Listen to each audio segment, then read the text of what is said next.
no one gets a diploma alone. If you're thinking of finishing your high school diploma, you have help. Find free adult education classes near you at finishyourdiploma.org. That's finishyourdiploma.org. Brought to you by the Dollar General Literacy Foundation and the Ad Council.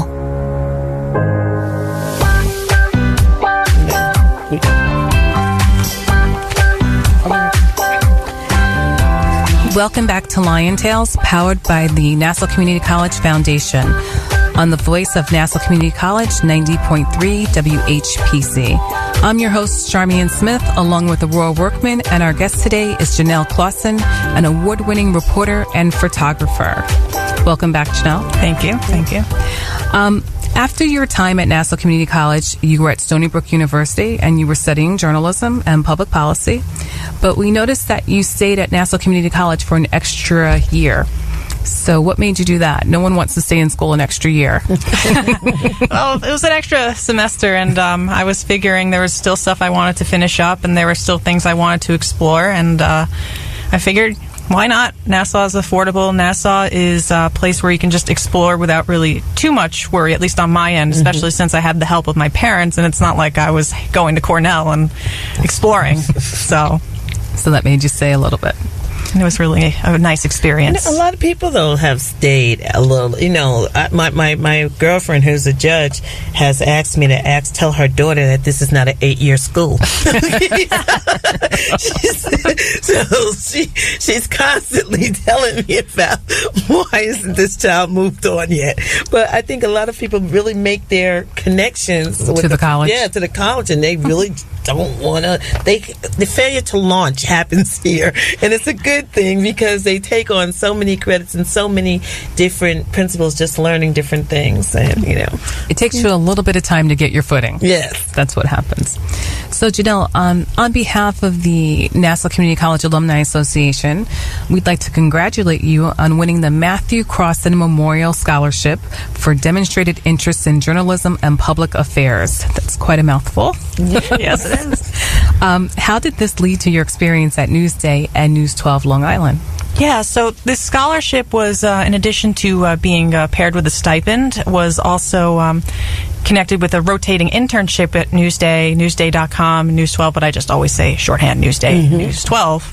But yeah, essentially it led into an internship with that, and it was pretty interesting just getting to first see what it's like in a daily newspaper and to get my first experience of something that has to publish online every day, and you have to find relevant content, pitch stories, and you just get to see what is happening on Long Island and meet some very inspiring, interesting people through that. And it honestly gave me a bit of an appreciation for, hey, you got to get this story in, you got to keep it tight, just the facts. So when you say pitch stories, just because you wrote it doesn't mean it's printed. Yeah, not necessarily. We always think that they're printed automatically if you write them, so that's very interesting. We also noticed that you spent some time in 2014 in China and also in Cuba. So what were you doing in those places? I was doing some reporting. In 2014, I was still getting used to this whole reporting thing because it was pretty much only about a year into Stony Brook or so, give or take a couple months. And when it came to China, it was just a whole new... I was just not knowing what to expect, and it was the first time I'd ever really gone abroad because we don't count Canada as abroad, let's be honest here.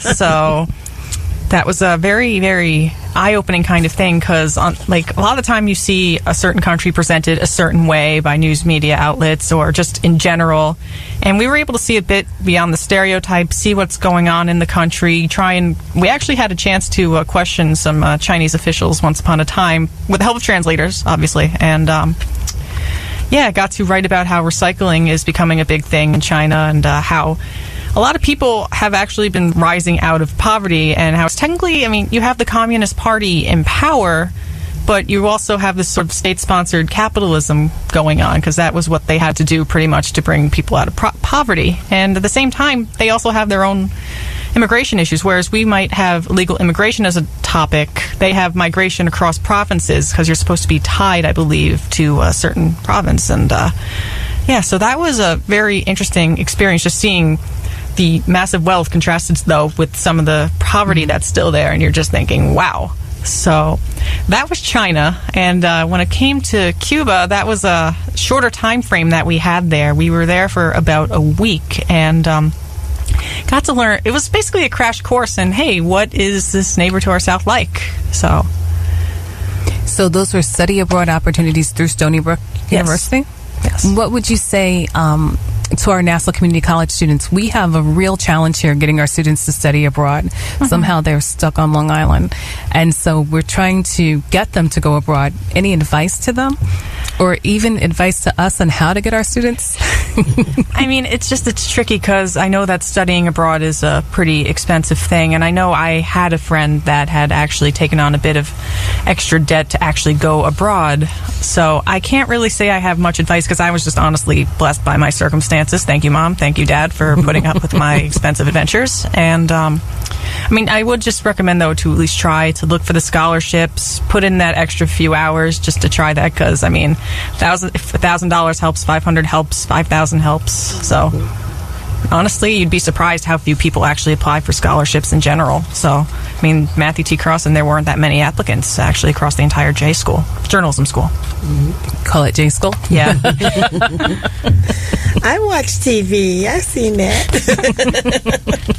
You know, one of the things to Janelle, and I know just backing with the scholarships, I mean, encourage students to do them because we have a lot of scholarships here available at Nassau Community College, and you get 3 applicants or 4 applicants. What do you think is the whole? You know, what do you think impedes people from, you know, applying to the scholarships? I mean, some people, I mean, they have to go to school and they're going to work and they're going home to a family. And I mean, sometimes it's really hard to juggle all that. And I honestly can't say I'd be able to say I'm in that person's shoes and give too great advice for that. Mm-hmm. So I'm going to skip on that, unfortunately. I'm sorry. No, that's totally all right.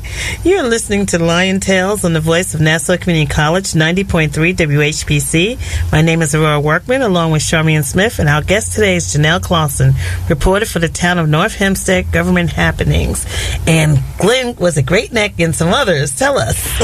Okay, so North Hempstead likes to be all this whole we're harmonious and everything like that, but every now and then you could get someone, you know, tried for corruption, and that someone was Gerard Terry. So that was a very interesting saga to follow because there was a reporter preceding me with who sat next to me in the office that had been covering that, so I had to jump in on that. So that was a fun situation. So in addition to that, I mean, when it comes to North Hempstead, there's just always a bajillion things going on. That's just, like right now, they're looking for a zombie home assessor head. So basically, they're looking for someone to head a new agency to get a definitive count on how many zombie houses there are. Those are the empty homes that's in the count? Yeah, the vacant property. So that's something that's relatively new. And in terms of Great Neck, I can just list off so many things going on right now. And I don't think anyone would necessarily understand except for the code words. Meanwhile, with me, I would just be like, oh, I can write a 500-word story off the top of my head. First Playhouse, overdevelopment, Millbrook Court Apartments, Everfresh, a whole bunch of other things, honestly. It's just... How much is the population of Great Neck? Well, Great Neck is technically a group of 9 villages and plus the unincorporated area, so it really depends on what you would define as Great Neck. Old Village is around 10,000 people. If you put all the villages together, it's over 30,000. If you incorporate all the unincorporated areas, it's around the 40-ish thousand range. So reporting on stuff that covers that whole area, it can be really interesting. Well, you're probably quite known now when you walk into a board meeting or a town meeting. Mixed blessing. Yeah. So you go up to the officials recognize you as they do. They'll recognize me. Oh, you wrote that cool story. Oh, you wrote that story. And then I was just like, yes, hi. Well, this should be interesting, you know, for you, too, as a reporter. I mean, you go from your resident. Are you a resident of the area? I am not a resident of the area. See, so that's even makes it a little bit more neutral that you go in as a reporter for these townships. Yeah, I don't know, sometimes it feels like I live there because I'm there so often. Like after this interview, I actually have to head up to Great Neck Plaza for a meeting. So that's all wonderful. So one of the other things that you do, and I'm not saying you do it, but I wanted to find out what are some of the other things that you do, because I know as a writer, that can keep you very interested into yourself? Or what are some of the other things that you do? I like sleeping. I don't get to do that very much. I like to do that too. One of my favorites. I like to spend time in the library, so it was very interesting hearing the library director on the air before. I'm reading Thrawn right now by Timothy Zahn, a Star Wars book. I could go on and on about my Star Wars nerddom, so I will talk to people about that for hours, but that's not what we're here for. So it's another thing. Sometimes I'll just zone out to interesting videos on YouTube, music, and just stroll on social media, even though I probably shouldn't today because, well, we know what today's political climate is like. So even today, as you're, you're looking at all the different types of stories that you like. You're in an area where you don't live in, so you can report on a lot of things that may be curious to yourself. If you had the opportunity to write on anything, what would it be? Well, there's this one story I'm actually working on that I'm really excited about, which is a vacant storefront story. So a couple years back, our news outlet actually walked down Middle Neck Road and all of the areas around it, those little tributary roads I like to call them. Yeah. So we're just literally counting the vacant storefronts that are there, because that's been a bit of an issue, people are saying. And there's this whole revitalization committee for Middle Neck Road that the village of Great Neck started, which is one of the villages along Middle Neck Road. There's 3 villages, I think, along it, so that actually have businesses. So it's that's one thing I'm really hoping to do. But the problem is, if you do it one week, then it's like, oh, there's another store closed. So and then another one comes in. It's like, I can't do this. It's very fluid. And another one is just looking at the changing demographics over the years, just doing a sort of comprehensive history with that, because Great Neck is a very interesting mix. You have the Asian American community that's been flowing in the past few years. You have the Persian community flowing in. You got the super Orthodox, and you have regular Jewish people, and you have this something, the old guard, as some people call them. So it's just it's interesting just trying to look at the interactions between all the groups and how it plays out. Wonderful. So we are so happy to have Janelle, our guest today, Janelle Clausen, a reporter with Blank Slate Media, and she's been covering the Great Neck Peninsula in the town of North Hempstead, South Shore native, and a proud alumni of Nassau Community College, class of 2013. And we're so happy for you to be on our show today, and we hope that one day you'll come back and tell us about those empty houses and those empty storefronts. How can our audience contact you? There's a couple of ways to do that. There's my email, which is janelleclausen@gmail.com, and you can also just more simply reach out to me on Twitter, which is at Janelle Clausen, JANELLECLAUSEN.